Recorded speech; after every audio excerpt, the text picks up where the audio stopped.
Adlaw kanatong tanan mga igsuon ko diha ni Kristo, maayong adlaw kanatong tanan. Ako ning balikon og hisgot mga kaigsuonan ba.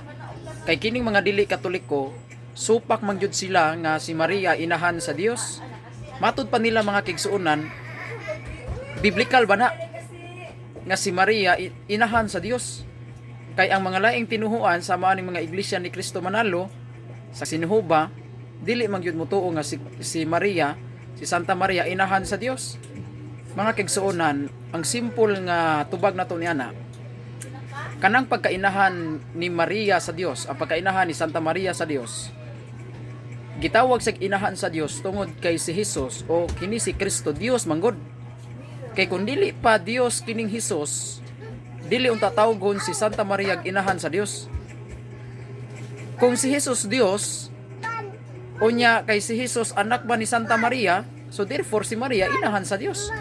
Sa Roma 9:5 giklaro diri mga kaigsuonan, nag-ingon diri ang Roma 9:5 na ilaha ang mga patriarka ug gikan kanila sa kaliwatan sumala sa pagkatao, natao si Kristo nga mao ang Dios nga anaa sa ibabaw sa tanan.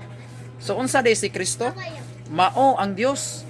So kinsa may inahan niining Kristo nga mao ang Dios? Mao ang atong mahal na Birhen Maria. So dapat lang gyud tawgon si Maria nga inahan sa Dios. Kay ang nataw sa mahal na Birhen Maria, mauman ang Dios. Mao na si Mama Mary gitawag natong inahan sa Dios tungod kay ang nataw sa mahal nga Birhen Maria, mauman ang Dios. Roma 9:5, nataw si Kristo nga mao ang Dios. Unsa ritong nataw sa mahal nga Birhen Maria? Mao ang Dios. So therefore, since Mary mother of Jesus and Jesus is God, therefore Mary mother of God.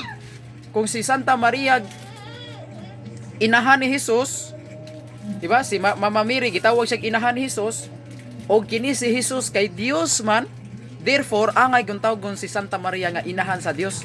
Ingon ana ra gyud mga kaigsuonan, dili na to libog-libogon ang ato ang pagtuo ba. Usbon ko Roma 9:5, nataw si Kristo nga mao ang Dios. Unsa ditong nataw sa mahal nga Birhen Maria? Mao ang Dios. So klaro og tataw nga ang gianak sa mahal nga Birhen Maria mao ang Dios, ang ikaduhang persona sa Santissima Trinidad. Mao na si Jesus. Amen. God bless.